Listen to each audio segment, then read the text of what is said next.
Wajah Amanda Manopo jadi sorotan saat minum obat. Momen ini diunggah akun penggemar Arya Saloka, 01, Minggu, tanggal 11 Juli tahun 2021 petang.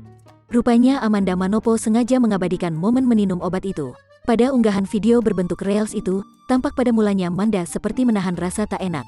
Ternyata dia berusaha meneguk obat cair ke mulutnya. Sewaktu menelan, ekspresi Amanda Manopo berupaya menahan pahit obat itu.